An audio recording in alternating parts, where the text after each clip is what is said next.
So magandang araw mga bro, welcome back to my channel. Ito may bago tayong gagawin, si Hisense 55 inch to mga bro. So plug in natin, bigla lang daw nawala yung tao nito, yung display or picture. So yan, so on lang natin.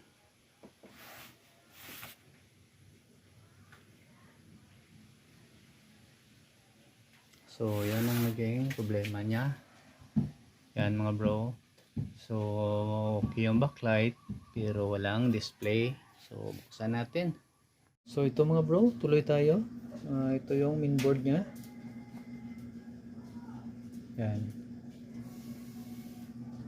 Tapos ito yung topboard. So meron siyang dugtungan. Ito yung T-con niya. Ito nga pala yung model niya mga bro. Silip natin yan.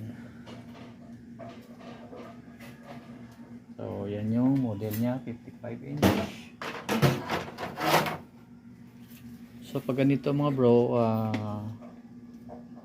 wash out okay yung backlight. So basic na lang yan sa mga kahit newbie sa ngayon. So ito meron siyang dugtungan.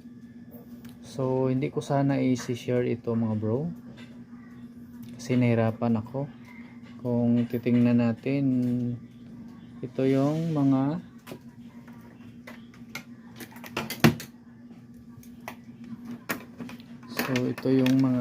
mga bro, ito yung mga signal niya, CK1 to CK8. Tapos meron siyang kasamang ano dyan, yung 8 na yan yung kanyang clocking signal. Tapos ito naman yung LC1, LC2. So nagtry akong unload dito mga bro, ganun pa rin, bumabagsak yung BGL okay. Tapos ito bumabagsak yung BGH from 28, bababa siya ng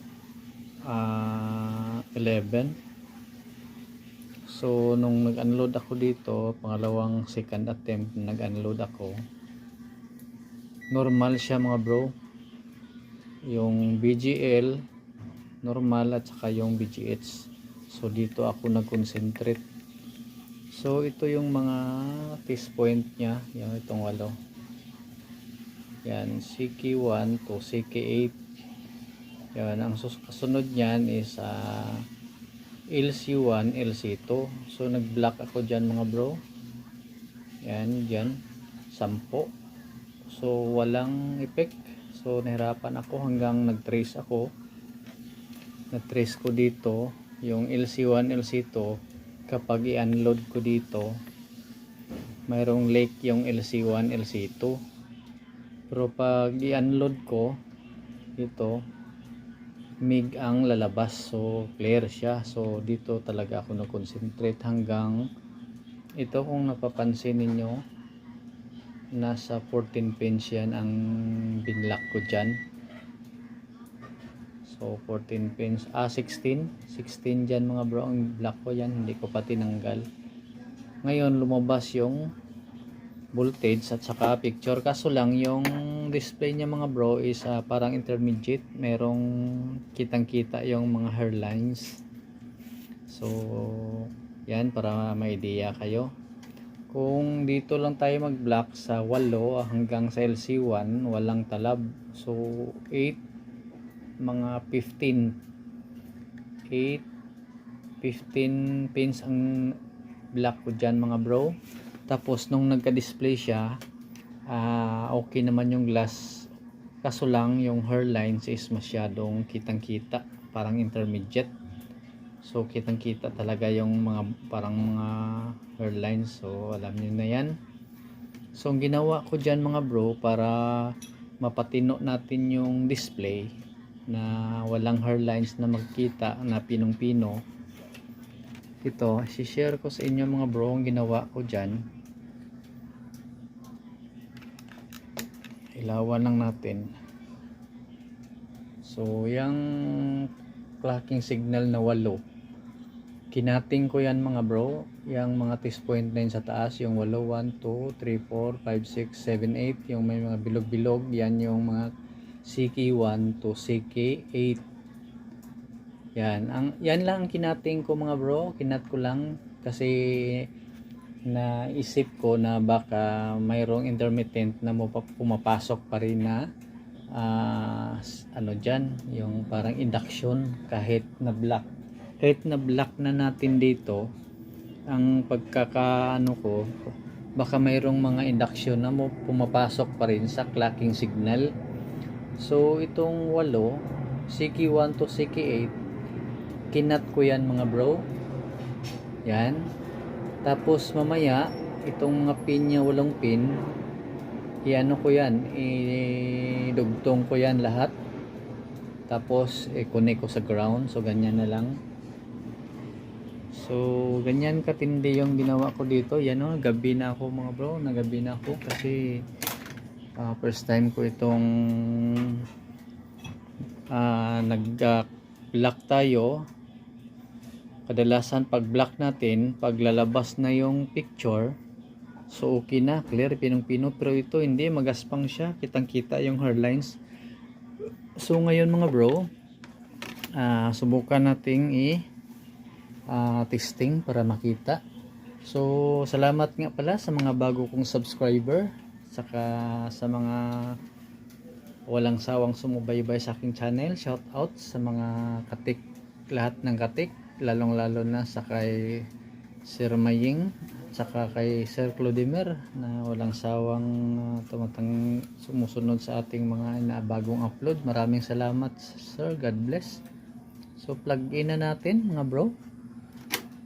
Yan, hindi na tayo magsukat ng supply kasi nahihirapan tayo dito. So ni-recap na lang natin, at least alam, may idea din mga bago pag maka-encounter kayo ng ganitong trouble. So ito, on lang natin. So yan, so dandahan nating iangat mga bro. So nag-display na yung Hisense. Yan ang mga bro, pinong-pino mga bro. So yan, tayo natin yan mga bro. So pino na siya, kanina sobrang gaspang talaga. Yan. So may gagawin pa tayo dito mga bro. Ito, subukan natin ang lahat ng kinat natin na mga clocking signal is yung ground mga bro, yung sa bilog, yung itong bilog-bilog na to, ito yung papasok sa ating panel. So yan ang i-short natin lahat, tapos connect natin sa ground. So pause lang natin mga bro. So magandang araw ulit mga bro. So ito, kagabi hindi natapos tong ating ginawa kasi nag brown out. So ngayong umaga na natin tatapusin. So dito tayo mga bro, yan o. So ito,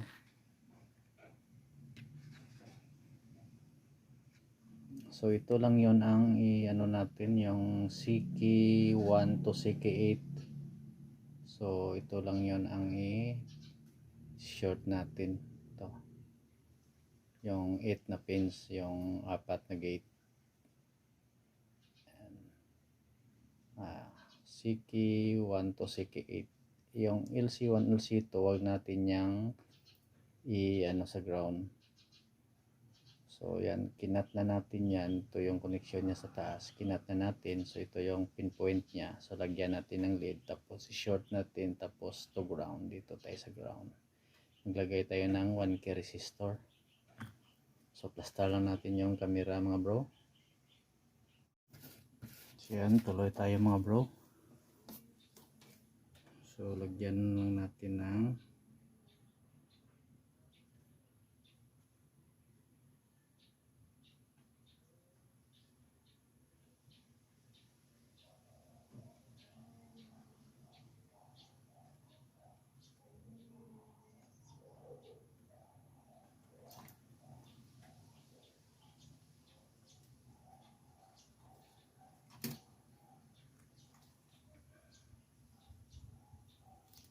so kung napapansin ninyo,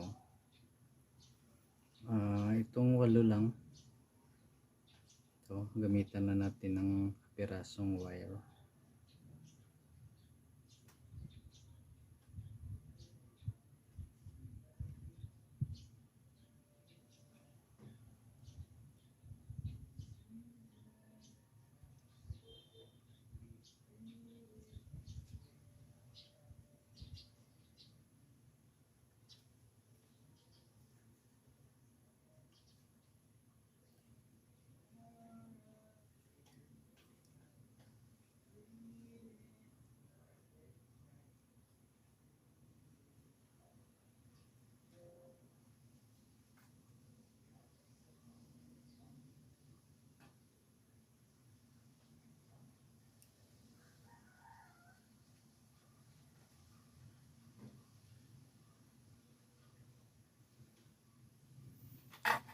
So yan siya mga bro.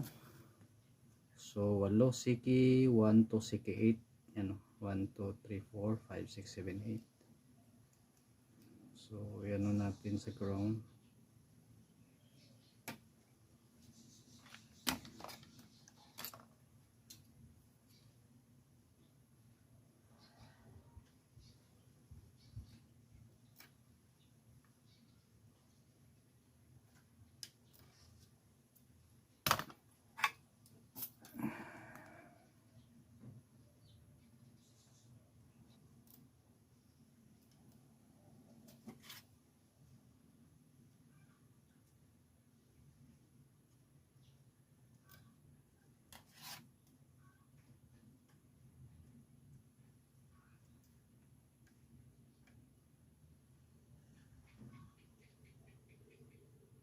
So yan mga bro. So yan yung ginawa natin. Mga 14 pins mula dito hanggang dito. Mga 14 pins yan. So nag-lock tayo. Nung gumana, mayroong mga hairlines buong screen. So ito yung ginawa natin. So yan. Pinagdugtong natin yung lahat ng mga CKB, CK lines. Yan. Yung LC1, LC2. So hindi natin yan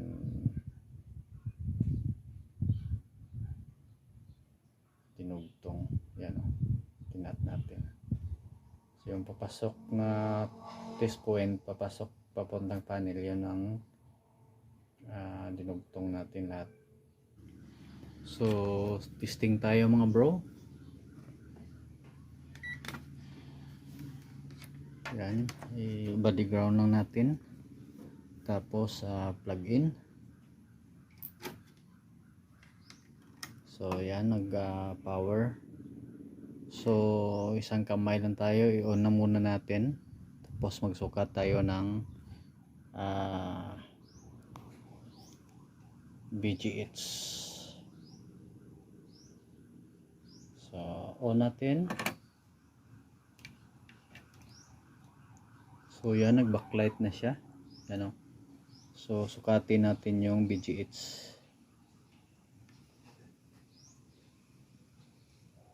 So ito yon.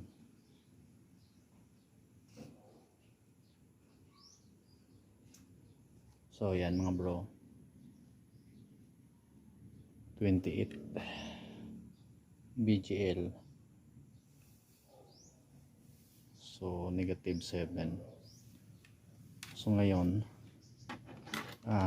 subukan nating silipin. So isang kamay lang.